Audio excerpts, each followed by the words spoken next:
নলবাৰীৰ বৰভাগত শকুন্তলা নাট্যগোষ্ঠীৰ 2024-25 বৰ্ষৰ নাট শুভাৰম্ভ। শকুন্তলা বঁটা প্ৰদৰ্শনৰ লগত পিশাচিনী নাট প্ৰদৰ্শন।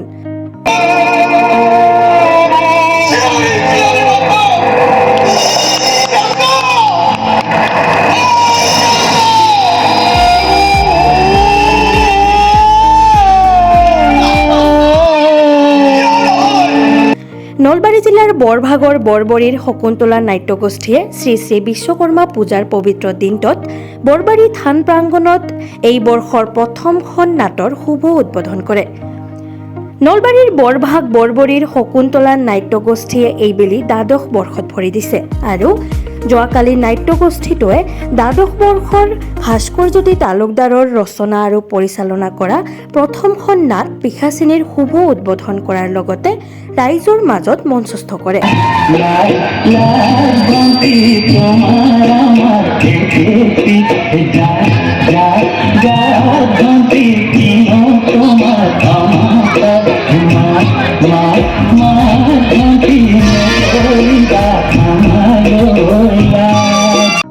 উল্লেখযোগ্য যে নাটখনৰ উদ্বোধনী অনুষ্ঠানত ৰাষ্ট্ৰীয় ৰেফাৰী দুলমণি ভূঞাই আৰু ৰামধেনু বঁটা প্ৰাপক গজেন্দ্ৰ ডেকা বৰুৱাই বন্তি প্ৰজ্বলন কৰাৰ লগতে 2024-25 বৰ্ষৰ প্ৰথমখন নাটক উদ্বোধন কৰে অসম ৰাজ্যিক বিজেপিৰ সাংস্কৃতিক বিভাগৰ সদস্য দিগন্ত ডেকাই।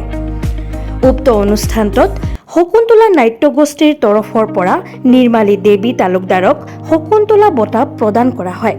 উক্ত উদ্বোধনী অনুষ্ঠানত উপস্থিত থাকে ৰঙালী এদিনৰ সভাপতি মনোৰঞ্জন চক্ৰৱৰ্তী, বৰবৰী থান উন্নয়ন সমিতিৰ সভাপতি বিপুল তালুকদাৰ, বিশিষ্ট ব্যৱসায়ী ধৰণী দাস, অমৰেন্দ্ৰ কলিতা, ভগীন্দ্ৰ কলিতা, বৰবৰী থান উন্নয়ন সমিতিৰ বিষয়ববীয়া অৰূপজ্যোতি বৰুৱা, প্ৰদীপ কুমাৰ ভট্টাচাৰ্য, শকুন্তলা নাট্যগোষ্ঠীৰ উপদেষ্টা তথা ৰঙালী এদিনৰ সম্পাদক উৎপল্লোচন দাস আৰু সমূহ ৰাইজ। আজি মই অত্যন্ত সুখী। মই শকুন্তলা নাট্যগোষ্ঠীৰ আজি দ্বাদশ বৰ্ষ। 11টা বৰ্ষত আমি ৰাইজৰ যি অভূতপূৰ্ব সাফল্য লাভ কৰি আহি এই বৰ্ষত আজিৰ দিনৰ পৰা অৰ্থাৎ বিশ্বকৰ্মা পূজা উপলক্ষে আমি আজি শকুন্তলা নাট্যগোষ্ঠীৰ 2024-25 বৰ্ষৰ নাট্যযাত্ৰাৰ শুভাৰম্ভ কৰিছোঁ। পিশাচিনী নাটকেৰে দুইখন নাটক আছে আমাৰ, এখন ফুটপাথত অনামিকা। এই দুখন নাটকেৰে আমি ৰাজ্যৰ মাজত ওলাই যাওঁ।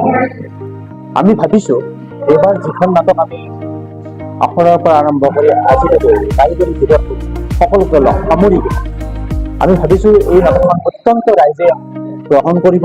ইয়াত ট্ৰেজেডি, সাসপেন্স, কমেডি গোটেইখিনি আমাৰ নাটকখনত আছে। আমি ভাবোঁ আমি সুন্দৰভাৱে এই বৰ্ষটোত আমি সুখ্যাতিৰে আমি আগবাঢ়ি যাব পাৰিম।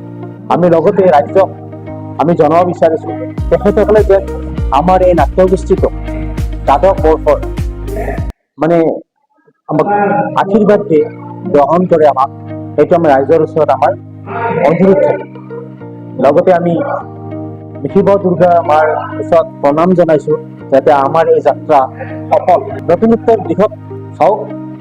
ভ্ৰাম্যমাণ বিলাকেতো আজি কাৰিকৰীত যথেষ্ট আগবাঢ়ি গৈছে, কিন্তু নাট্যগোষ্ঠীবিলাকৰ কাৰিকৰী দিশত সিমানখিনি আগবঢ়া নাই আৰু আগবাঢ়িব বিচাৰোঁ।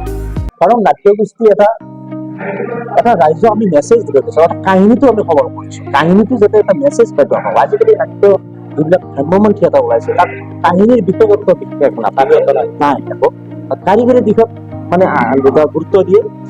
পাণ্ডুলিপটো অহাৰ পিছত কেনেধৰণে কাৰিকৰী দিশ কৰিব আমি দেখিবলৈ পাইছোঁ। গেলাৰীৰ পৰাও মানে অভিনেতা অভিনেত্ৰী আহিছে, কিন্তু আমি সেইটো বিচৰা নাই। আমাৰ কথা হ'ল নাটকৰ যোগেদি আমি এটা সুন্দৰ মেছেজ দৰ্শকক দি আমি এই যাত্ৰাটোত পুৰণি আধুনিক লগ লাগি পেলাই আমি দৰ্শকক আমি এটা সুন্দৰ মেছেজ দিয়াৰ প্ৰচেষ্টা কৰিছোঁ। এই ক্ষেত্ৰত সাধাৰণভাৱে কাৰিকৰী দিশ আছে, দৰ্শকৰ মনোৰঞ্জন দিয়াৰ কাৰণে আমি যিখিনি দৰকাৰী সেইখিনি কৰিছোঁ, অৰ্থাৎ পাণ্ডুলিপি যিখিনি বিচাৰিছে আমি সেইখিনি কৰিছোঁ, তাকো অতিৰিক্তভাৱে কৰিবলৈ যোৱা নাই। আমি এবাৰ দুখন নাটক লৈছোঁ। আমাৰ প্ৰধান নাটক পিশাচিনী আৰু দ্বিতীয় নাটক ফুটপাথত অনামিকা, লিখক ভাস্কৰজ্যোতি তালুকদাৰ। আৰু আমাৰ এইবাৰ শকুন্তলা নাট্যগোষ্ঠীৰ যিজন শিল্পী আমি চুক্তিবদ্ধ কৰিছোঁ সঁচাকৈ সুন্দৰ, ভাল অভিনয় ক্ষেত্ৰত যথেষ্ট অভিজ্ঞতা আছে। আমি ভাবোঁ আমাৰ যিটো পিঠাচিনী নাটকখন বা ফুটপাথত অনামিকা সুন্দৰভাৱে দৰ্শকক তেওঁলোকে অভিনয় প্ৰদৰ্শনেৰে মানে মোহিত কৰিব পাৰিব।